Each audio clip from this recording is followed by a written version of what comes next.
Hello, everyone, and welcome to Full Time, where we take you around the world of soccer locally, regionally, nationally, and internationally. Full Time is presented by the Game Sports Show and powered by the Game Entertainment and Media. You are listening to Season 3, Episode 6 of Full Time. I am your host, Daniel Scarpino, and with me is our co host, Gitano Gallo. Before we begin today's show, Full Time is sponsored by Little Caesars Pizza. With their two locations in Sault Ste. Marie, Ontario, you can download and access the Pizza Portal app so you can enjoy a delicious, hot and ready pizza from Little Caesars today. We remind our listeners that recordings of Full Time occur weekly or bi weekly. Uploads to all of our platforms for public viewing and listening occur weekly or bi weekly as well.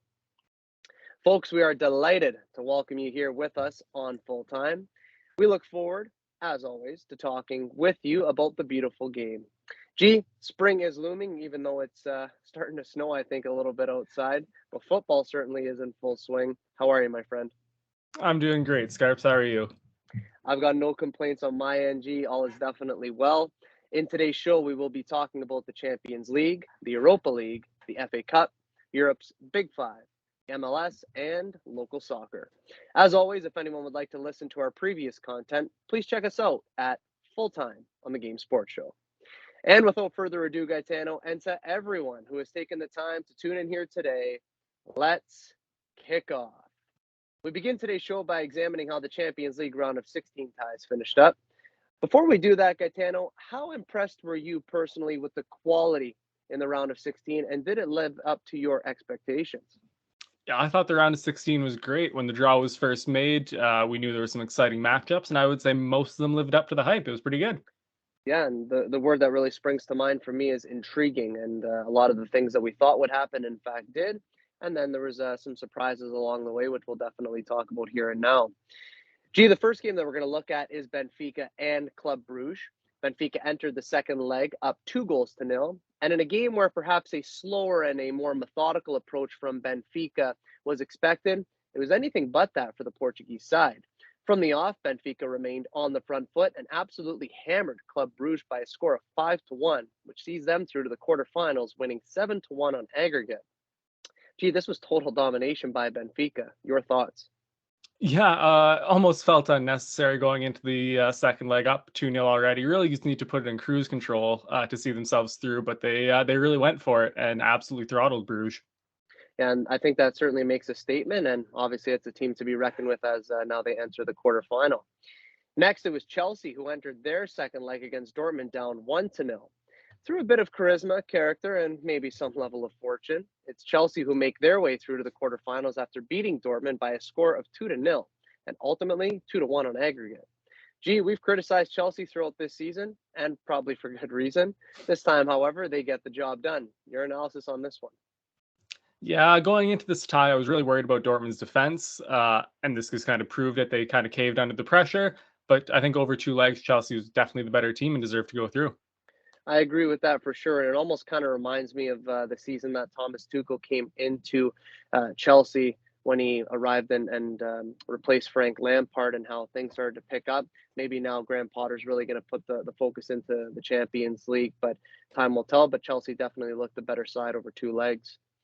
Bayern and PSG met up in what was probably the marquee matchup of the round of 16.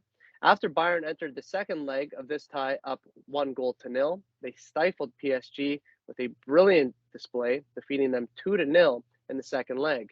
Bayern go through to the next round, beating PSG by a score of 3-0 on aggregate.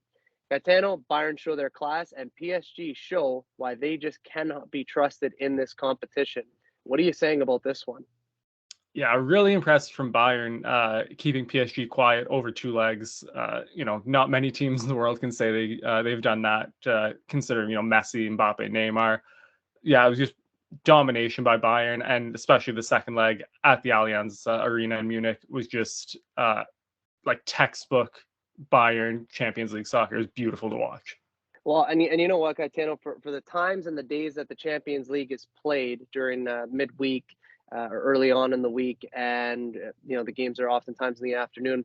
You and I and most folks can't watch it because of work, but I was actually able to watch the majority of this game, And obviously I always catch the extended highlights, but the way that Bayern played in that second leg was absolutely phenomenal. The way that they played across the channels, in possession, unbelievable. When they lost the ball, their counter pressing was insanely good. So I was super impressed with Bayern in this one. But like you said, totally shocked that PSG never even had any sort of attacking threat with the likes of Neymar, Mbappe, Messi, etc.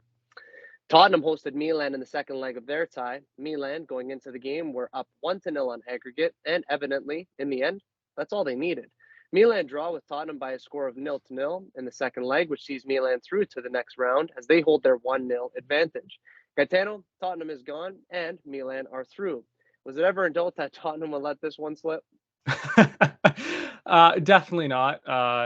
And it just kind of proves how far off they really are compared to like the other, big teams in Europe.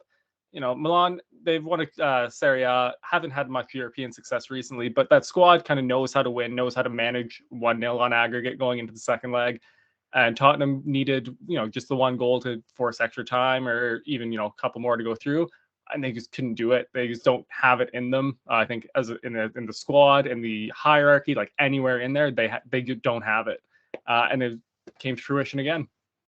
And then Antonio Conte, the manager of Tottenham, he echoed those statements that you just mentioned there in a very sort of illuminating press conference where he said everything at this club basically is wrong, from the mentality to the ownership to the fact that the club hasn't won a trophy in forever, and that they just don't have the heart and desire and passion to go through in these major competitions because they're fearful of that. And I think that sort of really summarized that was summarized rather in their performance against Milan, because over two legs, nowhere near good enough. Porto and Inter entered the second leg of their tie in the exact same position as the Tottenham Milan tie. It was Inter who were up 1-0 entering the second leg, and again, a 0-0 result keeps things as they were. It's Inter who goes through to the quarterfinals after winning by an aggregate score of 1-0. Gaetano, a lot of pragmatic play in this tie, especially from what I saw on the extended highlights. Did the right team go through for you? I definitely think so. I think over the two legs, Inter showed a little more than Porto. And I definitely think it's important, as with AC Milan as well, keeping the clean sheet over the two legs in the round of 16. So it was really impressive from Inter. And I think, yeah, over two legs deserve to go through. The Italian side certainly doing well in this competition, but I also agree that Inter definitely deserved to go through. Manchester City and RB Leipzig went into the second leg of their tie level, 1-1. The second leg, however, was anything but level, as your Manchester City, Gaetano, absolutely demolished Leipzig by a score of 7-0, largely thanks to 5 goals from Erling Haaland. Gaetano, this was an insanely impressive display by City, winning 8-1 on aggregate. Your breakdown of this tie, and specifically, what was tactically different in the second leg for City? Yeah, so this was nuts. I was at work, so I couldn't watch it. I thought my phone was broken. I kept getting like the goal notifications from Footmob, and it's like Holland goal, Holland goal, and I'm like, oh, like it's the same one. It does it every once in a while. It's a little broken, and then I like kind of opened the notification bar, and I saw it was five separate goals. I was like, oh my god, I've never, other than Messi, I've never seen anything like that before. He was just on another level, just a mega star. And I think tactically that was kind of Pep's master plan, was we need to feed Holland early, get one going, because then once the ball starts rolling, he's unstoppable. And yeah, City piled on the pressure early. I think the first goal came in the first 15, 20 minutes, and it was just smooth sailing from there. Yeah, and in that first leg, I think the word that you said that Pep used in his press conference was control, and they Yeah. certainly went for that. But like you said, evidently it was more on the front foot in the second leg. And yeah, Holland actually in his post game press conference. I mean, I'm not a Manchester City fan, but I do enjoy the club, and I like a lot of the players. I really like Pep Guardiola. I liked what Holland said in his post game press conference. Well, I was hoping to get a double hat trick, but he goes, I should have actually had another 2 goals. So it just kind of shows where his standards and his mentality are. So he's not one for the future, even though he is. He's right here, he's right now, but he's going to be for a long time. He was absolutely sensational in that match. The Italian league leaders Napoli went into the second leg of their tie up 2-0 on aggregate against Frankfurt. In fairness, not a lot needed to be said about this one from a Napoli perspective, as they went out and did what they have been doing all season long, and that is performing at the highest level. They beat Frankfurt 3-0 in the second leg and 5-0 on aggregate over the course of this tie. Napoli is through, and there isn't an argument against that. How good were Napoli over these two legs? They were phenomenal, and especially the second leg was just comfortable for them. Just I don't want to say coasted because they were very good and they played very well, but they coasted through that very easily. Yeah, and they were never, like I said, never in doubt, but it was always in their hands, and they, like I said, took full advantage. They were sensational. Finally, it was Real Madrid who saw Liverpool come to the Bernabeu in the second leg of their tie. Madrid had the most dominant of first legs, beating Liverpool 5-2. So their work in this second leg was always going to be very clear. And not only did they hold Liverpool goalless, but they added a goal of their own. It's Madrid who win 1-0 and 6-2 on aggregate. G, Madrid showing why they are the real deal in this competition year in, year out. How impressed were you by the Spanish Giants? They were incredible, like they always are in the Champions League at the Bernabeu. It's just it's incredible what they do. But also, it was a really, really weak performance from Liverpool, really having to go for it. Needing 3 goals to at least tie the tie on aggregate. They just didn't generate anything, and partially that is because Real Madrid played super well, especially in midfield, just kind of controlled the game. But I really thought, with their European hopes on the line, they would kind of give a little more. Yeah, they probably, and I think Klopp alluded to it, that they're going to have to give everything. It's close to impossible, but on the day, Madrid, again, fantastic, and they just show why they're so good in this competition. And based on our picks, Gaetano, you had 7 out of 8 picks correct, only falling short with your Dortmund selection. I, on the other hand, had 6 out of 8 picks correct as PSG and Tottenham let me down. I feel really bad for picking Tottenham. I shouldn't have done that. It was a close battle and some good picks for us all around, so well done, sir. Hey, well done to you too. 6 out of 8, not bad. A reminder to our listeners that matches for the quarterfinals in the Champions League commence on April 11th. The second leg of games will finish on April 19th. Gaetano, let's move things over to the Europa League, where that competition also had its round of 16, and the quarterfinalists are now set based on those results. First, it was Juventus, who didn't rest on their laurels. They beat 10-man SC Freiburg 2-0 in the second leg and 3-0 on aggregate. G, Juventus are playing like they need this badly, and they probably do. Your thoughts? Yeah, they kind of surprised me. I didn't think they would be as comfortable as they were in that tie, but they played really well. Dominance was the name of the game for Feyenoord against Shakhtar Donetsk in the second leg, as Feyenoord put Shakhtar to the sword by a score of 7-1, thus winning the tie 8-2 on aggregate. Gaetano, so clinical from Feyenoord in that second leg. Your analysis? Yeah, just dominant, and especially going into the tie, going to second leg, sorry, 1-1. Obviously expecting a close game, a hard fought game, but yeah, 7-1 just blew them out of the water. Manchester United took care of Real Betis over 2 legs. They advanced to the next round of this competition after beating Betis 5-1 on aggregate. G, United continued to move onwards with their season and in this competition specifically. What can you say here? Yeah, I thought they actually played pretty well. I don't think Real Betis kind of showed their true selves over this tie, but United definitely played well and deserves to go through. Much agreed there. And if you take a look at the first 3 matches that we just analyzed, the likes of Juventus, Feyenoord, and United, it was all very clear in those 3 matches. It wasn't a case of, oh, maybe the others could have gone through. All 3 of those totally deserved through. And that was kind of, for the most part, as we're going to talk about here, a running theme in this, apart from maybe a couple of matches. Fenerbahce showed some resilience in their tie against Sevilla, being 1-1 on aggregate going into the second leg. Fenerbahce win 1-0 and put themselves through to the next round of this competition. G, it was as close as you'd like, which was a little bit different than the 3 previous ones that we just talked about, but Fenerbahce do get it done. What are you saying about this one? Yeah, I was really impressed with them. I didn't have high hopes for them going into the competition as a whole, let alone this tie. So to beat Sevilla in the round of 16 is pretty impressive. Yeah, I would agree. And Sevilla has been around this competition time and time again. So definitely a big victory for Fenerbahce, which in my opinion was totally deserved. Leverkusen duplicated their first leg scoreline and beat Ferencváros 2-0 for a second time over. They go through 4-0 on aggregate. Gee, your thoughts on Leverkusen? Just comfortable. They played really well and were never really threatened. Yeah, never really threatened. And again, pretty dominant overall, pretty controlled, and totally deserved to go through. Real Sociedad found no way through and no means to score over the 2 legs against Roma, as Mourinho's side claimed yet another clean sheet. Roma advanced 2-0 on aggregate. Roma looking sharp And this tie was, at least in my eyes, um, I would say intriguing. But what can you say about this matchup? Yeah, intriguing, I think, is the right word. Both teams playing really well domestically, but I think Jose was the difference in this one. Knows how to win in Europe, uh, and in the end, saw Roma through. Yeah, maybe not the most attractive brand of football, but like you said, knows how to win, knows how to get the job done. And at this level, and especially at this round of, or this stage of the competition, I should say, that's what it really comes down to, and that's what it's all about. The Battle of the Unions were not short on goals. After a 3-3 draw in the first leg, it's Union St. Louis who beat Union Berlin 3-0 in the second leg, which sees them through to the next round after a 6-3 aggregate score. G, a solid second leg performance from Union St. Louis. Your thoughts, my friend? Yeah, a little bit shocking. I thought Union Berlin would give a little better showing of themselves here, but really impressed by Union St. Louis. And I really kind of like their underdog story. I hope they kind of get a little farther in this competition.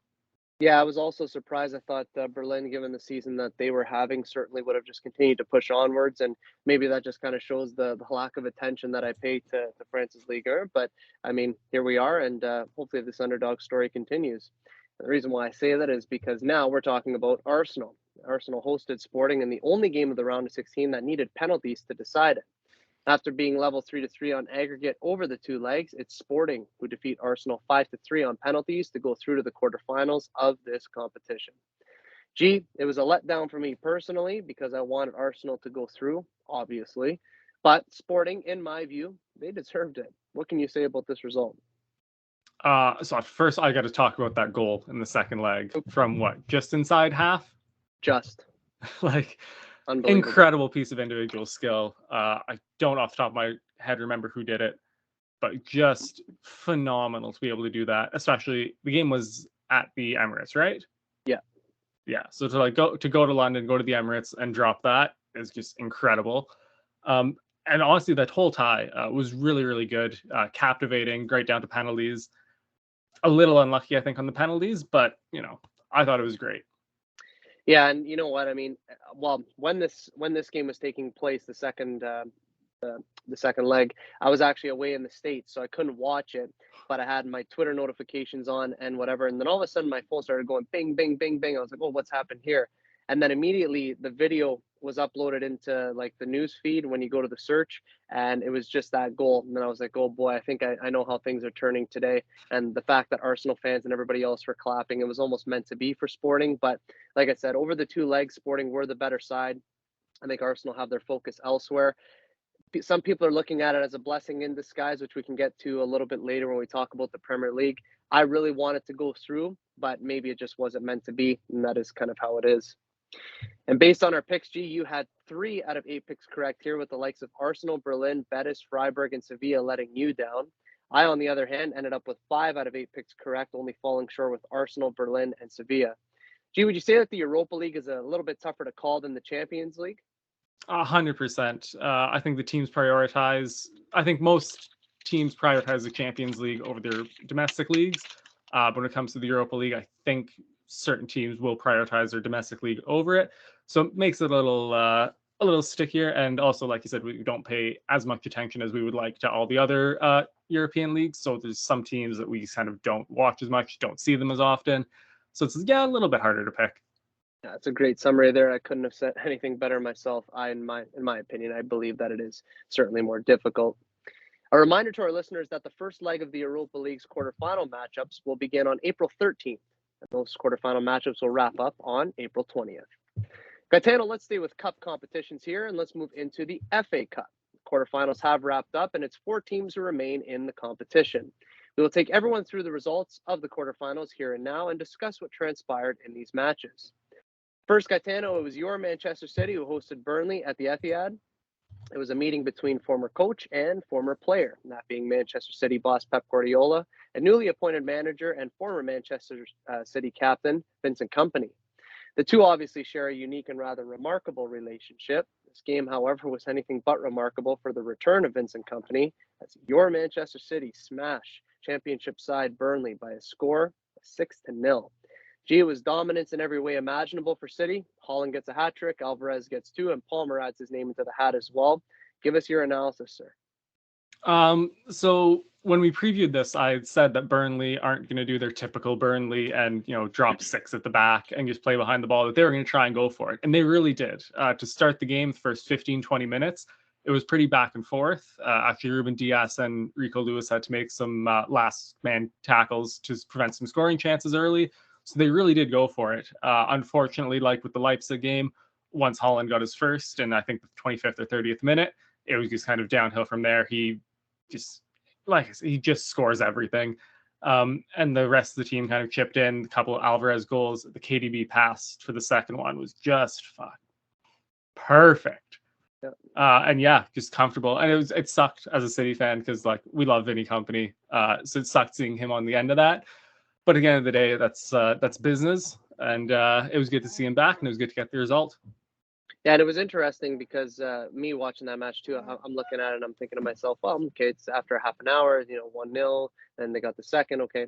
But then if you take a look at and you listen to Vinny Company's um, post game press conference, he goes, I wanted to know what Pep said to the guys at halftime because the second half was just totally different class, wasn't it? Yeah, and I mean, that's Pep's management on one hand, and like the City squad and their mentality on the other end, like perfectly together. Yeah, it got a little ugly in the second half for sure. In all likelihood, those two teams will see each other because I'd imagine Burnley are coming up to the Premiership next year. Yeah. A meeting between two championship sides took place in another quarterfinal, this time Sheffield United against Blackburn. It was left almost as late as it could be for Sheffield United, but they do get it done in the end as Tommy Doyle scores a stoppage time winner to see Sheffield United through to the semifinals of this competition after beating Blackburn by a score of 3-2. Gitano, an entertaining one. Give us your analysis here. Yeah, super entertaining game. I love the championship because the games are a lot more, I think, even than in the Premier League sometimes. There's a lot more Yep. parity throughout the league. So anytime you get two championship teams kind of prime time in the FA Cup, it was a great watch. And it was a City loanee, Tommy Doyle, with that screamer in the 90th minute there. Beautiful finish. Super exciting game. Definitely was entertainment delight. Brighton and Grimsby met in a quarterfinal clash, and it was Premier League's Brighton who made short work of League Two side Grimsby Town, winning by a score of 5-0. It was a cup run that had Grimsby Town fans elated, but their run ends at the hands of Brighton. Your thoughts on this match? Yeah, it sucks seeing the Cinderella story finally come to an end, but I don't think it was ever going to go the other way. Brighton were always going to kind of win this one, and we're comfortable in doing it.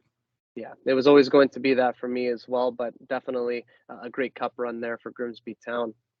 Finally, it was Manchester United who hosted Fulham in the last quarterfinal matchup, rather.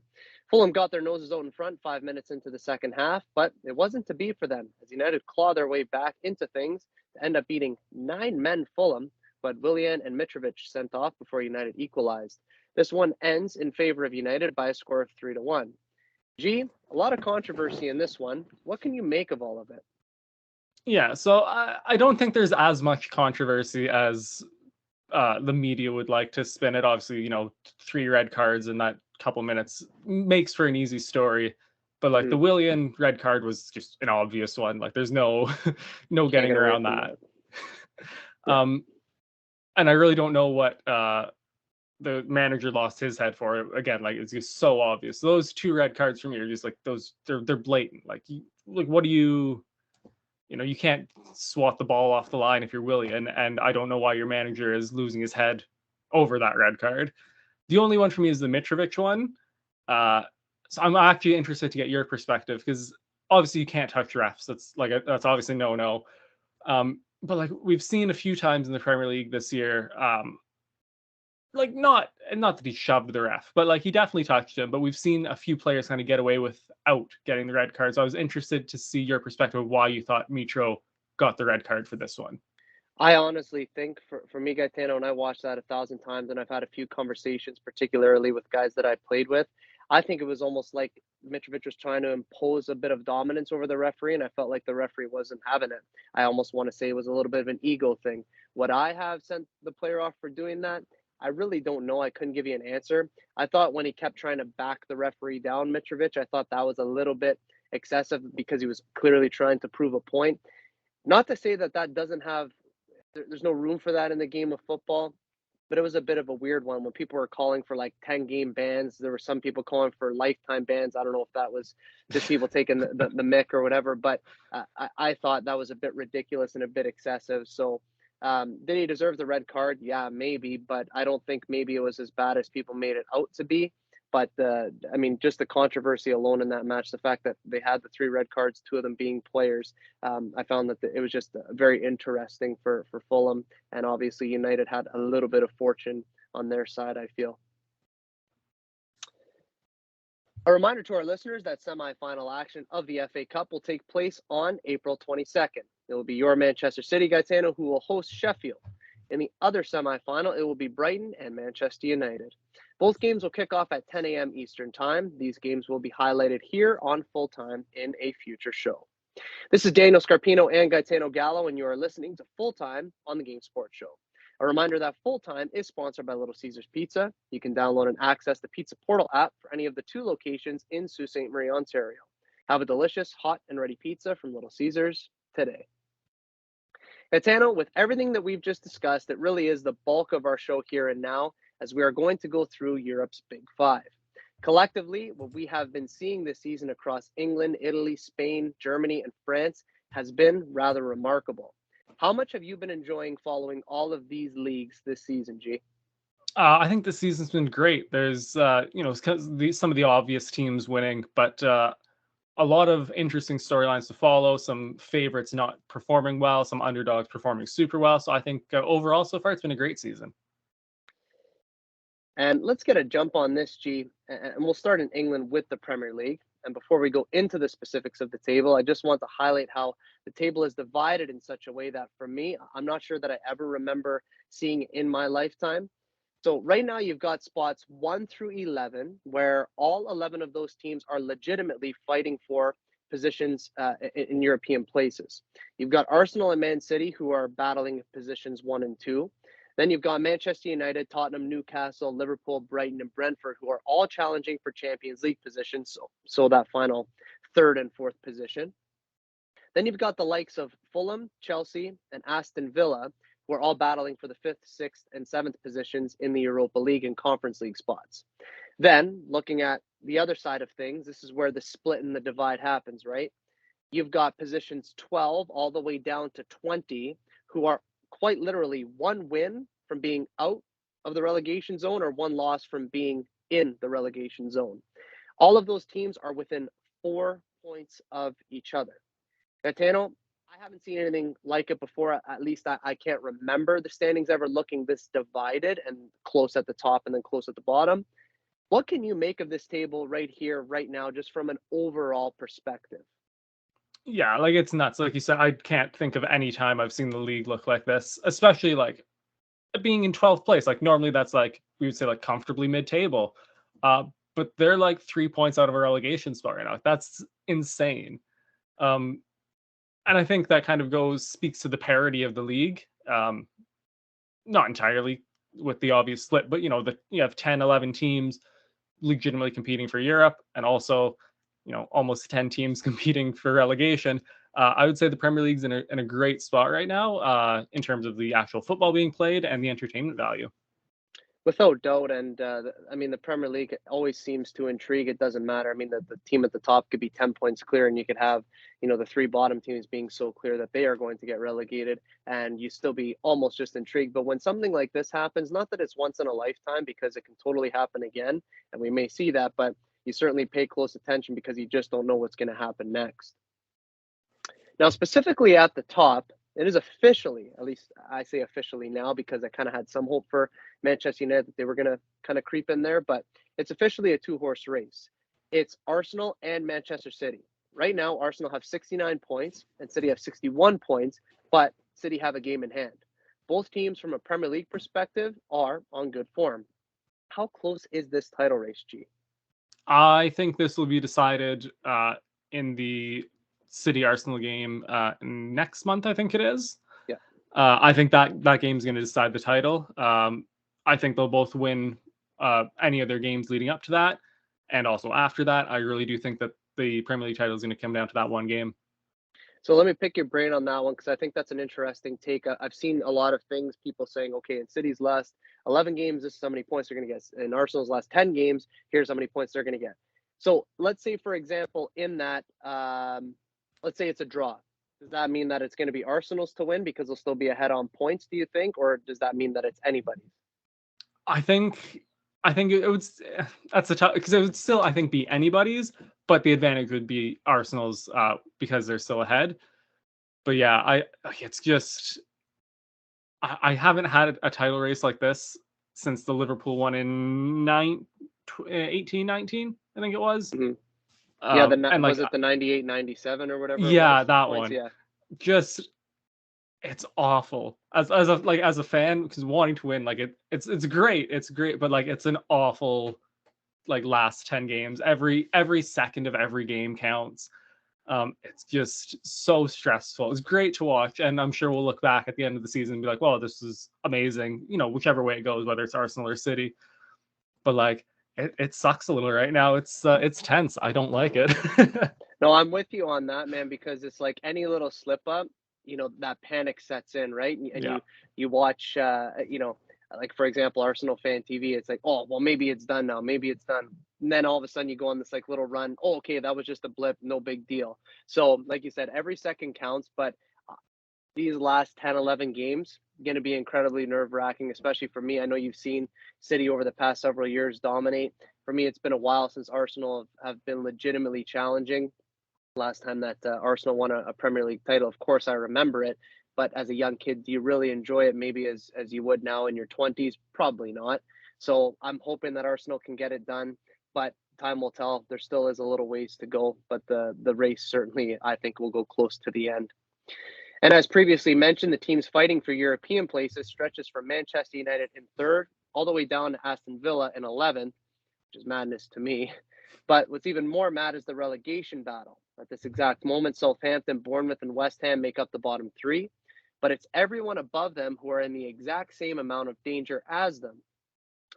Who could you even say right now is in the most trouble, G? Or is it even possible to make anything of this relegation battle? Because everyone is treading some deep, deep water right now. I think Southampton are in the worst shape. I think from the beginning of the season, their squad I don't think was capable of surviving another season in the Premier League, and they haven't really done much in January to back themselves. So I think they're kind of in the worst spot. I'm really, even though they're in 12th right now, not a fan of Crystal Palace right now. Mm-hmm. Having sacked Patrick Vieira for I don't know why, like that made zero sense to me. He's been overachieving his entire tenure there. He's got them out of a lot of sticky situations. So to sack him and bring in Roy Hodgson again, um, I don't see the positive for that, and I think that's going to be a massive mistake for them. Yeah, that could have been a whole talking point in this show alone about Patrick Vieira. I was shocked by it. I know that they were having a difficult time, and I think it was 12 straight games generating any sort of attacking threat. I think that their goals were, well, they were very low. But that being said, they're in an okay position. Like 12th in the Premier League really isn't that bad. It's pretty much mid-table.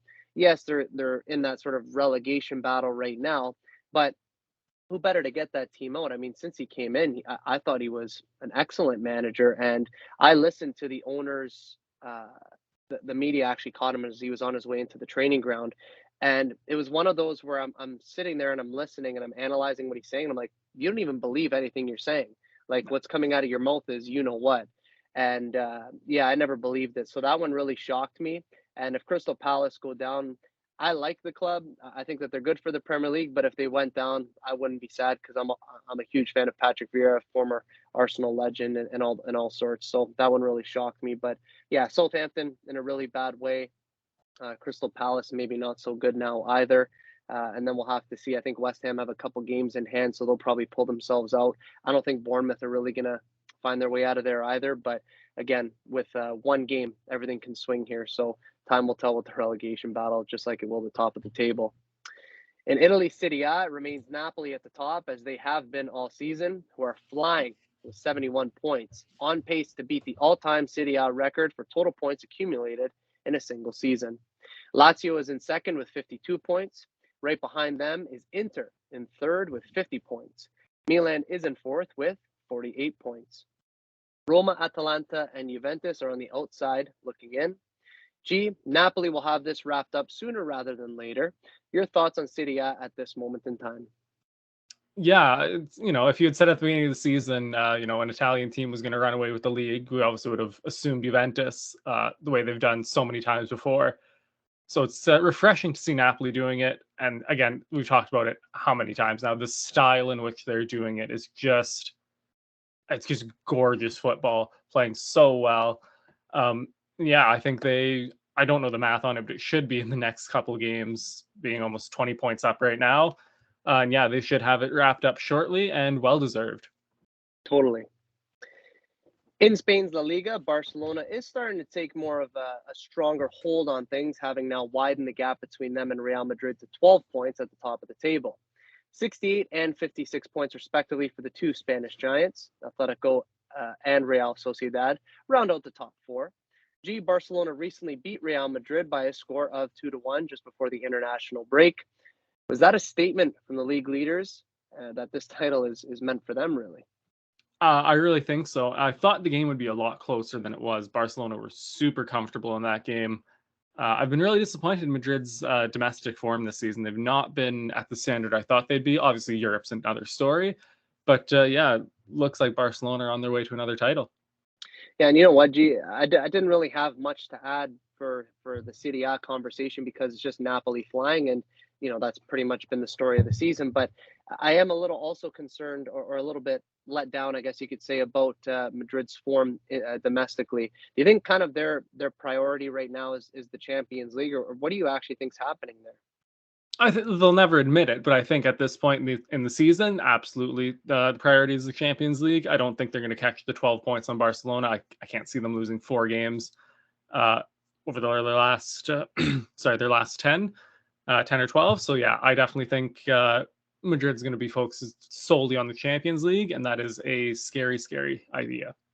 Yes, I agree. And I wonder now what that's going to do for Barcelona, assuming that they continue on with holding this lead and winning La Liga, what that's going to do for them in the future. Maybe it's time for them to take off once again.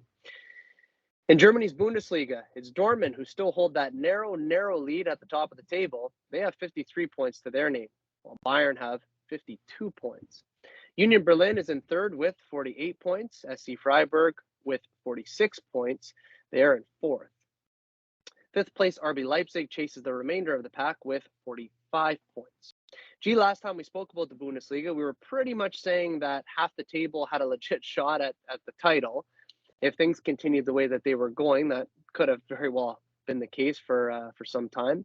Maybe more of a leveling off of sorts now, as it's not as many teams fighting for top honors, but still legitimately 5 teams in the running. What can you make of this league at the moment? Yeah, this is probably the most level the Bundesliga has been in a long time. Typically, at this point of the year, Bayern's got the title wrapped up and they're coasting through the Champions League.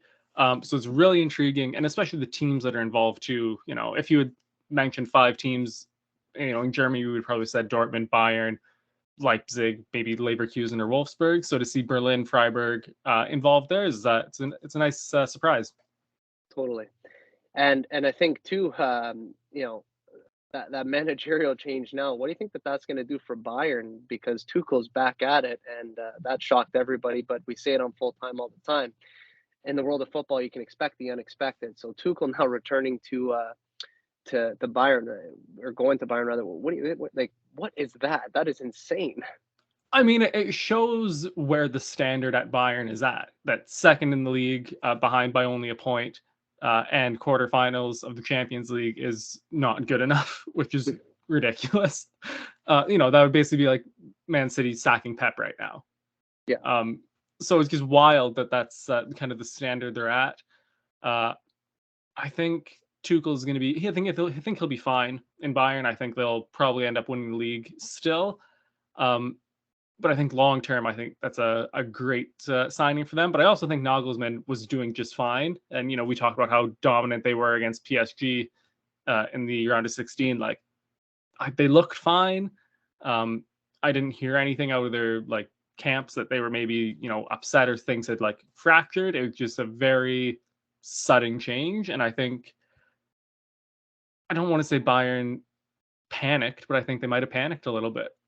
I think so a little bit because I mean to only be 1 point off of things, you've gotten yourself into Champions League quarterfinal, dominated against a team that most people thought were going to do really well in the Champions League, maybe even possibly win it. I don't know. It was a weird one for me. I don't think Nagelsmann's going to have any difficulty finding a managerial position because I thought he was doing a great job there. But like you said, it's the standard to which Bayern hold themselves. Would that happen in the Premier League? No. Like if you're 1 point off in the title race, you're never going to sack your manager, even if you're not doing well in your other cup competitions. Is that going to happen in the Liga? Probably not. Is that going to happen in Ligue 1 with France, or in France's Ligue 1 rather, with maybe PSG? Maybe. Definitely not Maybe. going to happen in Italy. Yeah, maybe that, but definitely not going to happen in Italy. So, like you said, I think it's the standard. I really do think that's a good way to describe it, but certainly caught me off guard. Now maybe Bayern are going to really take off in the Bundesliga, and obviously time will tell as to how they do in the Champions League. Finally, in France's Ligue 1, PSG are getting closer and closer, but they're not there just yet. They currently have 66 points and hold a 7 point lead over second place Marseille, who have 59 points. Lens holds down the third position with 57 points. It's Monaco in fourth with 54 points. PSG is nearing their destiny, at least most would think. 10 games to go. Are they set to take hold of this thing soon enough? Yeah, I mean, you would expect that in the next couple of games they'll really turn it on, get the results that they need, and kind of seal the title. But this Marseille side is very good, and I wouldn't be surprised if they push them a lot closer to the end than they would think. Yeah, and again, you talked about the Bundesliga at this point is typically wrapped up for Bayern. Typically at this point, or more often than not, PSG have it definitely wrapped up by this point in Ligue 1. So yeah, maybe that push is going to extend a little bit longer, and for entertainment purposes, I hope it is. We want to remind our listeners that domestic football is on a momentary pause as players are currently playing for their countries at international level with qualification for upcoming international tournaments underway. Gee, let's shift gears to the MLS. So far, each team have gotten their feet wet with 3 to 4 matches played. What are you making of the league in these early stages, sir? I think these first few games have been really, really good. Some crazy kind of results all around the league. We've got an undefeated expansion side, which is wild. And then also some normal kind of expected top of the table teams running the show. So it's been pretty good. Yeah, I agree. And one of the things I always like about the MLS, yes, it's close to home.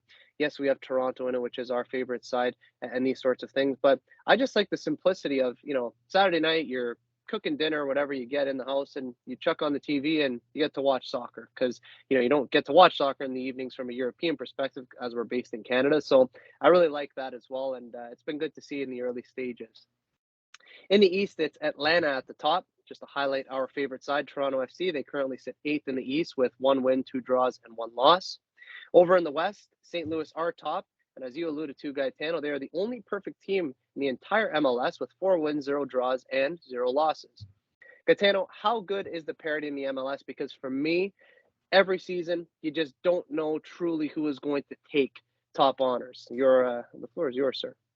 Yeah, I liken it almost to the Premier League in that there's the traditional teams that you kind of expect to be in the top.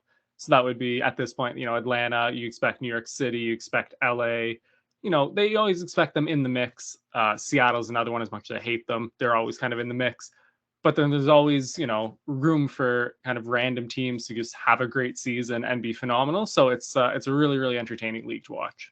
Yeah, I agree with that, and it's a long season as well for the folks who are watching, and we do have obviously a lot of Canadian listeners, but we have a lot of American listeners as well. And not every show on Full Time do we highlight the MLS, but certainly as time goes along, when appropriate, probably every second show, give or take, we'll definitely throw in the MLS because twists and turns do happen in the league, and we'll be here to highlight all of that for you folks.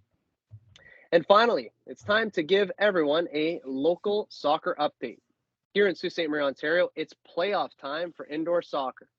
With the regular season having just finished this week, it's now time for playoffs for youth, men's, and women's soccer here in the Soo. A gentle reminder that this show is being recorded on Saturday, March 25th, 2023. We're recording it here in the morning. So, Gaetano, it's almost a little bittersweet when this time of year comes around, at least in my opinion, I kind of get like this. It's almost like a weird feeling every year.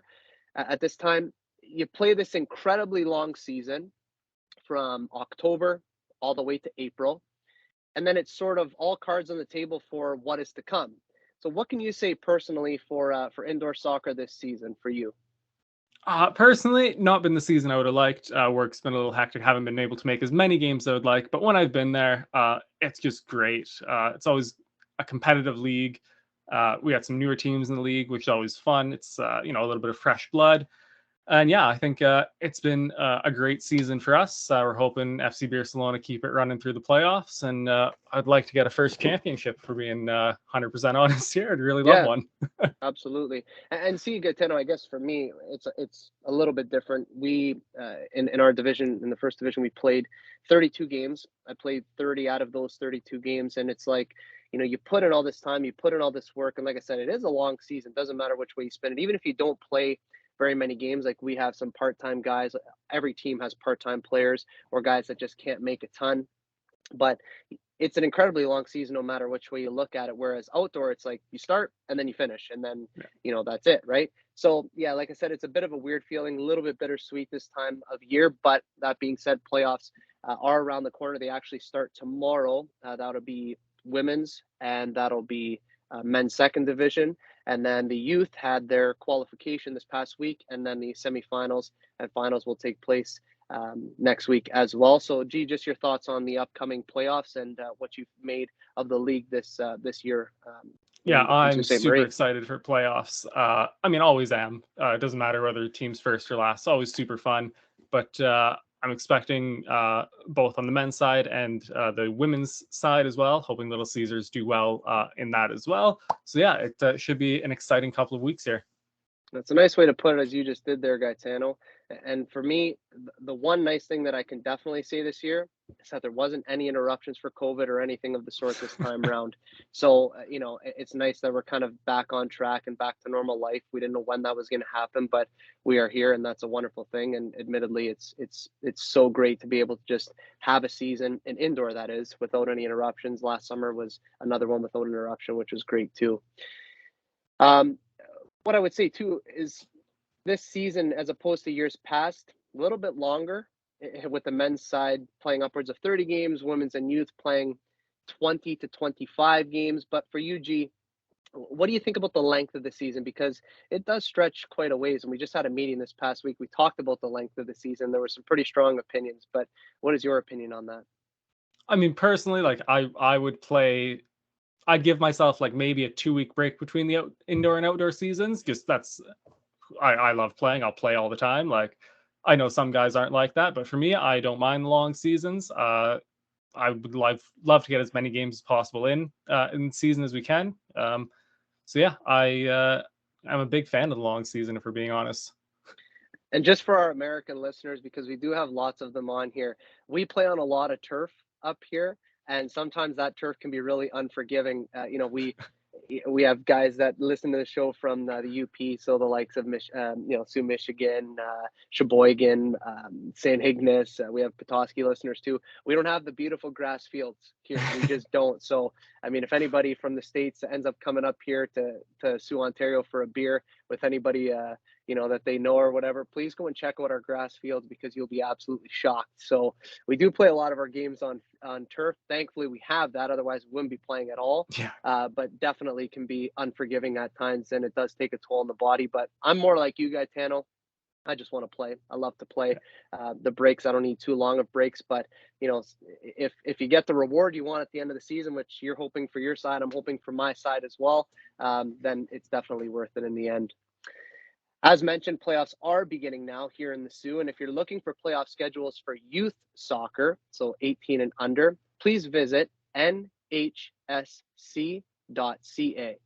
Men's soccer playoff schedules can be found at www.mikepuccite.wixsc.com/SFCSITE.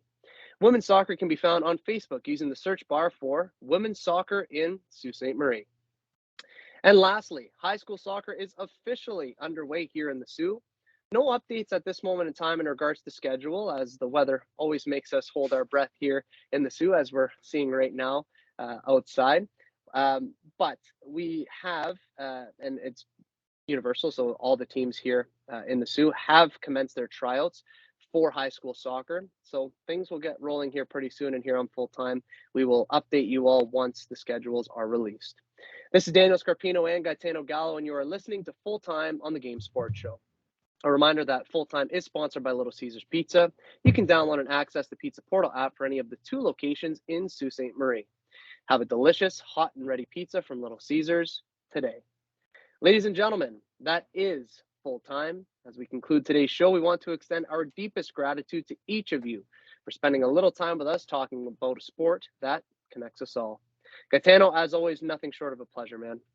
Yeah, we had a couple tech issues there to start it off, but glad we got through it and had a great episode. Absolutely, man. And Full Time, no excuses. We always get the job done. We do it for the people that matter most, and that's our listeners. And we really appreciate everybody. A reminder to our listeners that the next episode of Full Time will be recorded the week of April 3rd, 2023. So that'll be in the lead up to Easter, or it'll be on Easter weekend for the folks that are going to be tuning in. In that show, we will highlight upcoming Champions League and Europa League quarterfinal matches, Europe's Big Five, and all the latest in the world of football. For weekly content, make sure to hit like, follow, and subscribe to all platforms of both the Game Sports Show and the Game Entertainment and Media on YouTube, Spotify, Apple Music, Facebook, Instagram, Twitter, TikTok, and Podbean. Be sure to check out our website at www.thegamesportshow.com. That's www.thegamesportshow.com. For Gaetano Gallo, my name is Daniel Scarpino, and thank you for tuning in to Full Time. We look forward to seeing you at kickoff next time back here on the Game Sports Show and the Game Entertainment and Media. Best always.